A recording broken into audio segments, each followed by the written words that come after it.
Good day everyone, welcome to my channel. So in this video guys, we will talk about what is IIS. Before we start, I would like to say thank you so much to all my viewers, silent viewers, and supporters in my channel. Thank you for watching my videos. If you're new with my channel and then you like this video, please hit the like button. Don't forget to share and please support my channel guys if you're new by clicking the subscribe button. So let's begin.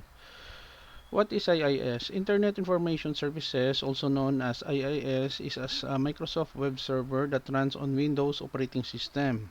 It is used to exchange static and dynamic web content with Internet users. IIS can be used to host, deploy, and manage web applications using technologies such as ASP.NET and PHP.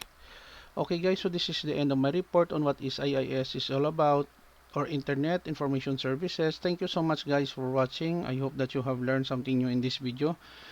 Please hit the like button. Don't forget to share and please support my channel guys by clicking the subscribe button. See you in the next video tutorial guys. This is your friend Jake saying bye bye for now.